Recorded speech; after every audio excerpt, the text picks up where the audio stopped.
السلام علیکم دوستوں اور ساتھیوں، آپ کی خدمت میں کل اسی سلسلے میں پیش کی جانے والی 5ویں ویڈیو کے تسلسل میں یہ ویڈیو ہے۔ یہ ویڈیو ہم سب بلاگ کے مضمون میسوپوٹیمیا کی قدیم سلطنتیں جو کہ جناب وقاص سارم کا تحریر کردہ ہے سے ماخوذ ہے۔ اس سے قبل کی ویڈیو میں ہم نے آپ کو سومیریا اور اکاد کی سلطنتوں کے متعلق معلومات فراہم کی تھی۔ اس ویڈیو میں ہم آپ کو اکادیوں کے زوال کے بعد نو سومیری سلطنت کا زمانہ آیا۔ 2000 قبل مسیح میں شمال میں ایک سامی النسل قوم آشوری کا عروج شروع ہوا، جبکہ جنوبی میسوپوٹیمیا سومیر متعدد شہری ریاستوں میں بٹ گیا، جن میں ایسن، لارسا اور ایشنا اہم شہر تھے۔ 1894 قبل مسیح میں مغربی سامی قوم آمور نے بابل نام کے نئے شہر کی بنیاد رکھی۔ یہ لوگ مغرب میں کنعان یعنی فونیشیا کے علاقے سے میسوپوٹیمیا پر حملہ آور ہوئے تھے۔ بابل کی پوری تاریخ میں شاذ و نادر ہی مقامی لوگوں نے اس پر حکومت کی تھی۔ اس کے بعد ہمیں سومیر قوم کا وجود آثار قدیمہ کی تحریروں میں نہیں ملتا۔ یقیناً وہ بابلی سلطنت کے دیگر قبائل میں ضم ہو گئے ہوں گے۔ سن 1750 قبل مسیح کے لگ بھگ بابل کے آموری نسل کے حکمران حمورابی نے میسوپوٹیمیا کا بیشتر حصہ فتح کر کے اپنی سلطنت میں شامل کیا، لیکن یہ بابل کی سلطنت اس کی موت کے ساتھ ہی ایشیائی کوچک یعنی موجودہ ترکی سے آنے والے کاسی نام کے پہاڑی لوگوں کے حملے کی وجہ سے تباہ ہو گئی۔ بعض مصنفین کاسی کو کیسی بھی لکھتے ہیں۔ اگلے 500 سے زیادہ سال تک کاسی یا کیسی بابل کے حکمران رہے۔ اس کے بعد ایک مرتبہ پھر آشوریوں نے طاقت پکڑی اور درمیانی آشوری سلطنت 1391 قبل مسیح سے 1050 قبل مسیح کے دوران قائم رہی۔ اسی عرصے میں آشور نے اپنے شمال میں انطاکیہ یعنی ترکی میں طاقت ہو رہے تھے۔ ہند یورپی یعنی آرائی قبائلی ہتی یا ہیٹی اور میٹانیوں کو شکست دی۔ نیز یہ مصریوں سے کنعان، اسرائیل و لبنان چھیننے والی پہلی میسوپوٹیمیا سلطنت تھی۔ سلطنت آشور اپنے عروج پر کوہ قاف سے لے کر بحرین تک اور قبرص سے مغربی ایران تک پھیلی ہوئی تھی۔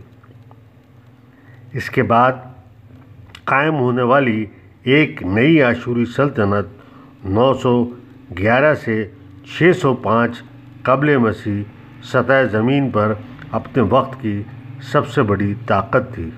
اسی نے آشور کے زمانے میں آرامی زبان کو عروج حاصل ہوا۔ عربی اور عبرانی دونوں کی ماں سمجھنے والی اس مغربی سامی خاندان کی زبان کو اس وقت تک بین الاقوامی زبان کی حیثیت حاصل ہو چکی تھی۔ اس زمانے تک بہت سے قدیم سومیری مذہبی تصورات عبرانی یہودیوں میں سرایت کر چکے تھے۔ یہ سلطنت 605 قبل مسیح میں آخری آرامی شہنشاہ آشور کی موت کے بعد اندرونی تنازعات کا شکار ہوئی، جس کا فائدہ اٹھاتے ہوئے بابل، کالدیا اور ایرانی میڈیا اور پارسا اقوام کی مشترکہ لشکر نے سن 625 قبل مسیح میں بابل کے شہنشاہ نبوپلاسر کی سربراہی میں حملہ کیا اور بچی کھچی آشور امپائر کو شکست دی۔ بابل کا آخری بادشاہ نبوچد چاند دیوتا کی پوجا پاٹ میں ایسا مسترق ہوا کہ اپنا تاج و تخت اپنے بیٹے بیلش زر کے حوالے کر کے امور سیاست سے کنارہ کش ہو گیا۔ اسی زمانے میں مشرق میں ایرانی آریائی قبائل فارس اور میڈیا طاقت پکڑ رہے تھے۔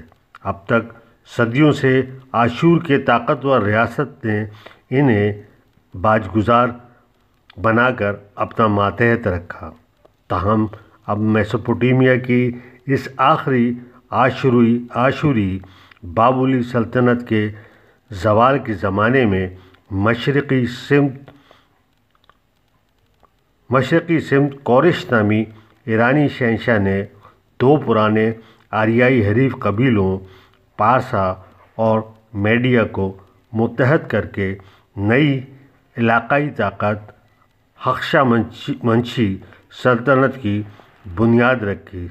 اس پہلی فارسی سلطنت نے 552 قبل مسیح میں میسوپوٹیمیا کے دارالحکومت بابل کو فتح کیا اور یوں قدیم میسوپوٹیمیا کے مشرق وسطیٰ پر 3000 سال سے زائد راج کا عہد تمام ہوا۔